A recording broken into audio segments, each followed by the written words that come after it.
Hello, I'm Arlie Schlanger from the Schiller Institute. Welcome to our weekly international webcast with our founder and president, Helga Zepp-LaRouche. Well, it appears that the long-awaited summit between President Donald Trump and President Vladimir Putin is about to take place. The arrangements were announced today, not the specific details that everyone's so focused on, but the fact that they will be meeting. So nearly 2 years after the FBI launched the Get Trump task force under James Comey with Peter Strzok and others, an agreement was made for a summit between President Trump and Putin. Helga, this is obviously an extremely significant event, and I'd like your thoughts on it. Well, I think it's very important. There are still speculations where the meeting will take place. It's said that Austria is offering Vienna, then the Finns are offering Finland, but it may also take place at the World Cup. So I think, whatever are the circumstances, I think it's of strategic importance because, obviously Trump feels somehow freed with Russiagate turning into Müllergate, with the very successful Singapore summit. So I think this is a very, very important development.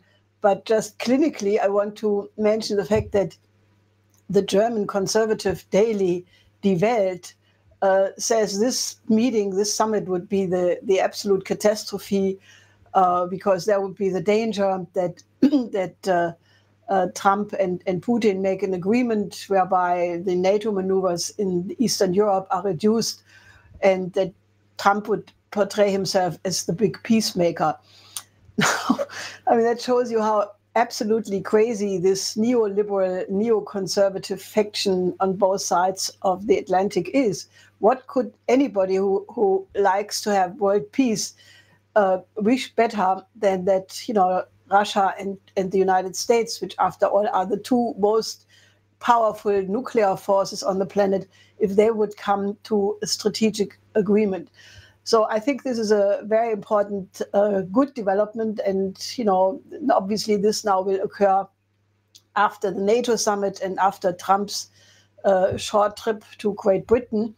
But I think, my absolute hunch would be that the two presidents will hit it off very well because, they have basically a better understanding of the strategic situation than their critics.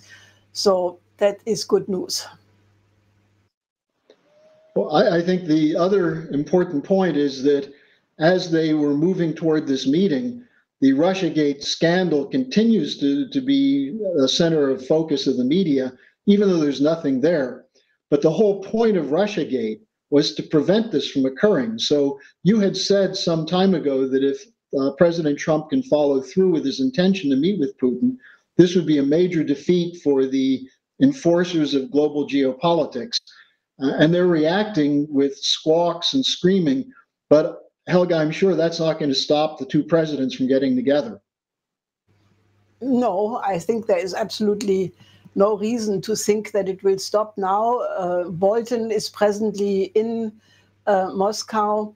I think he met with even with Putin himself, but for sure with Lavrov.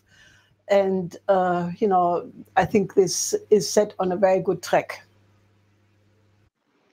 And it's occurring simultaneously with the continuing offensive of what you might call the Eurasian perspective. Today, General Mattis was in China, and I believe he met with President Xi. Is that right? Yes, he met with Xi Jinping. And they basically said that the purpose of this meeting was strategic trust building, the expansion of the military to military contact. And, he also met with the head of the PLA and invited him to come to the Pentagon. So I think that, this is exactly, what should happen, that you have an increasing cooperation among the largest powers in the world, the United States, China, Russia.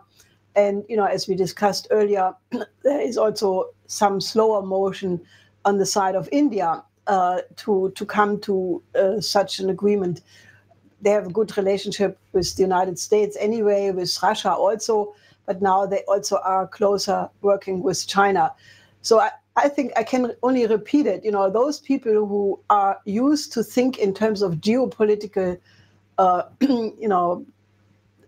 blueprints or paradigms, they should really understand that in a world which has so many problems and so many urgent tasks to solve, the best thing is really if the large powers find a strategic understanding and hopefully eventually will work together to solve all of these problems. And those people who are still caught up in the old geopolitical zero-sum game, one wins, the other one must lose. This is a complete, ridiculous, old-fashioned, outdated idea. I have called at the beginning of the year that this year must become the year where geopolitics is overcome. And with China's new Silk Road, you have already a win-win model of relations where everybody wins. So I think I would urge people to just rethink the way they look at the world. And there still seems to be some very significant motion with North Korea. Pompeo will be going there. I think there's a summit coming up in July. So it does appear as though the aftermath of Singapore is moving in the right direction. Absolutely. This meeting in mid-July is very exciting because the two Koreas will discuss the Western rail line from South Korea through North Korea all the way to the Chinese connection. And then shortly after that, they will have another meeting discussing the Eastern track, which will connect Busan all the way to the Trans-Siberian Railway. So we have always said if the North Korean and South Korean engineers are building railroads together, then you have a concrete way of overcoming the war danger. So I think this is playing out very well, and this is to the credit of Trump, of China, of Russia, and one good example how the world can be improved if people are working together for a common good. Well, on the other side, the geopoliticians are still at it. The European Union adopted this proposal for a European defense force. What can they possibly be thinking? Do they think this will replace NATO because the US is going to leave? Or what's the thinking behind this? Americans don't understand it. Oh, it's not the EU. It's just, I think, 9 EU members who, because they couldn't win over the other ones, decided to create a European defense mechanism outside of the EU. Now, I mean, if you start doing that, where you have already disunity on so many issues, if now Germany and France, Macron was the main instigator of this, if they now start building mechanisms outside of the EU, in my view, they just do one big step to cause the final dissolution of the EU, because they undermine the authority of the EU, and which is already going towards zero anyway. So I think this is a very dubious development, but it's supposed to come into being in 2021, and I think a lot can happen in the meantime, and maybe some completely different conceptions can be put on the table, namely the old idea of the integration of Eurasia from the Vladivostok to Lisbon. And I think that would be a much better conception, which obviously should also include eventually the United States. So, while I think it shows the evil intention of the authors of this idea, I don't think necessarily it's going to happen. And there will be an EU summit coming up, I guess, is it tomorrow or later this week?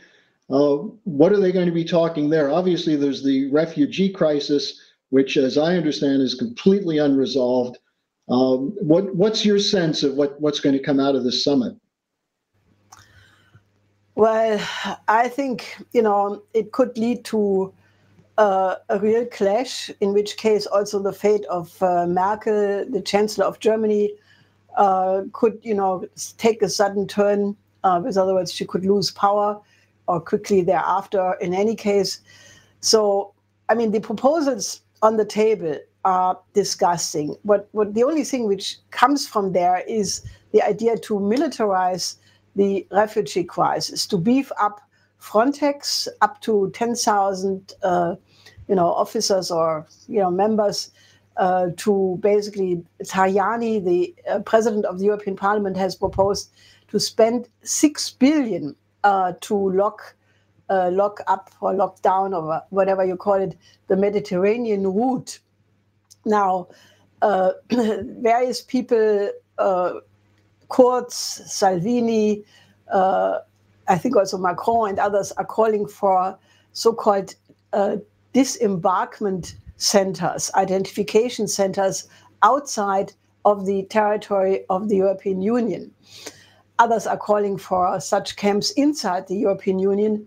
Albania, the Premier Minister already said that Albania refuses to ever have such a camp, because they do not think that suffering human beings should be treated like toxic waste nobody wants. So they will absolutely not do that. Even Libya has said that they don't want any such camps in Libya, but they want such camps in the south of the Libyan border, in Chad, in Niger, in other countries, which obviously is a nightmare. And I think many people saw the absolutely horrifying pictures, which I don't know if they are true, because the Algerian government claims they are not true. But supposedly there are many eyewitnesses and videos of people who say that the Algerian government basically dumped more than 13,000 refugees into the Sahara without food or water, without cell phones, without money, and many of them died.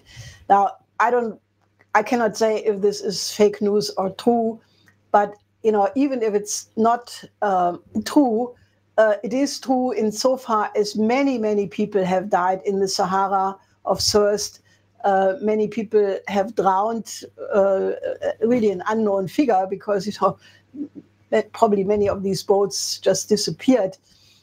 So I think this is a terrible situation, and obviously the East European countries didn't even go to this mini summit called for by Merkel last Sunday. So I don't think a European solution is possible, which is what Merkel is insisting on.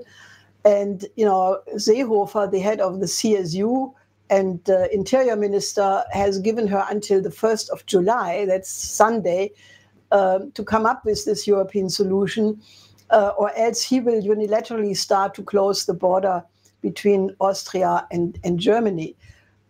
In which case Merkel has the choice to either capitulate, in which case the SPD may leave the coalition, or she kicks out Seehofer as Interior Minister, in which case the CSU could leave the coalition, and you have a government crisis either way.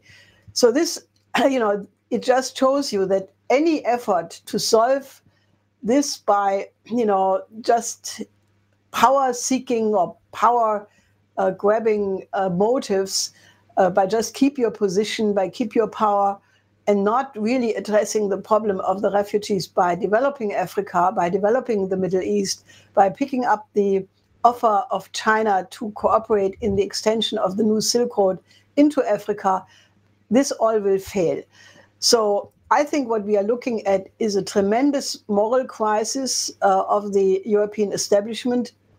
And, we are campaigning very actively to turn this around, because the solution does exist.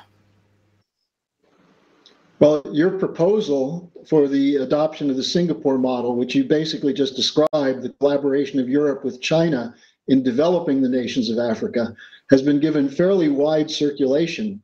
And it's getting out in Europe, in the United States, in Latin America. And there are countries that, as you keep reporting, are moving toward full collaboration with the new Silk Road. Do you see this as a possibility to come up at the EU summit, or is this still being blocked by the people who are clinging to the old geopolitics? Well, I think that this EU in its present composition, I mean, they are so much wedded to the neoliberal model, to the idea that, you know, the world has to be organized in such a way that the markets determine everything and that speculators can become richer and the majority of people should take the burden of austerity. I don't see any one of these bureaucrats who would be capable of changing and recognizing that this Western model is about collapsed already. But that doesn't mean that the idea cannot be put on the agenda. I mean, you could have a situation where any number of European countries could call such an emergency summit in July, in August. One could take the UN General Assembly in September in New York to put this on the agenda. And, you know, one could form, in the meantime, a coalition of the willing, to give that horrible word a more positive meaning.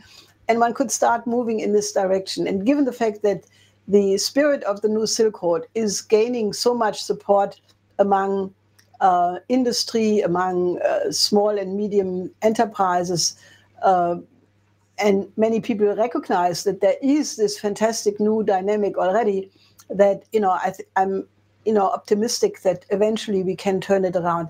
Now, I'm just having the pleasure of reading a very nice book which the Schiller Institute published. It's the New Silk Road Becomes the World Land Bridge, Volume 2, just fresh off the printer. And it has all the conceptions in it, what is necessary, you know, to immediately start these large-scale development projects. So I would really think that there may be more people who would like to know what is in this book. Well, and people can find about it on the Schiller Institute website, and I think it'd be an important thing for people to be reading and discussing and passing around. Now, we have one final story, Helga, which I'm sure you have some interest in. The elections, the primary elections going on toward the 2018 midterms, which a couple months ago, the Democrats were forecasting a blue wave, that the Democrats would have a big comeback, that Trump was finished.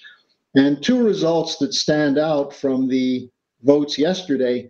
One is the race for governor of South Carolina, where Trump at the last minute endorsed the current sitting governor, McMaster, and the media said this was a mistake, he's going to lose this. But in fact, the voters turned out and supported the person Trump was supporting.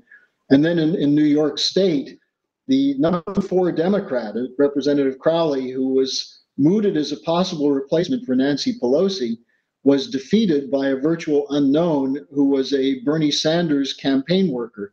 So I guess this shows that the insurgency against the establishment continues in both parties in the United States.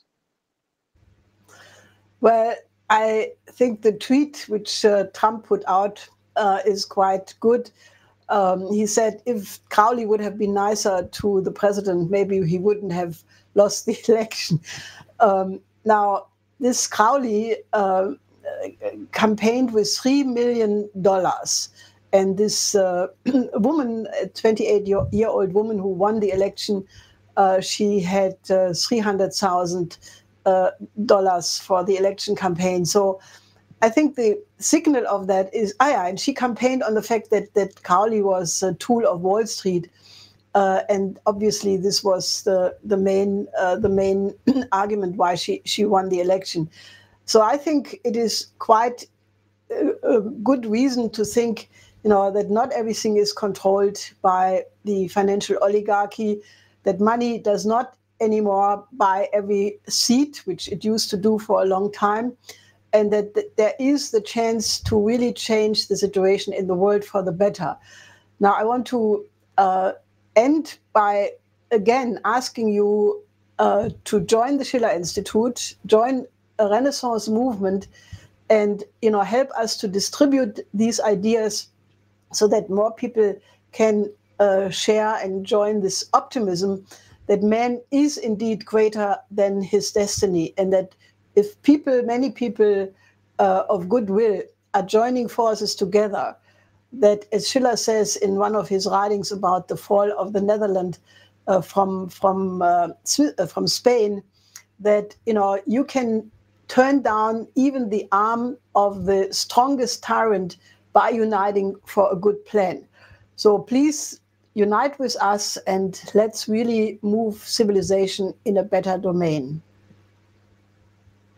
Well, Helga, thank you for continuing to be a beacon of optimism when we're surrounded by naysayers and pessimists, some of whom are beginning to get this message and should do their best to not just watch our webcast, but become active with the Schiller Institute. So till next week, Helga, we'll see you then. Bye-bye.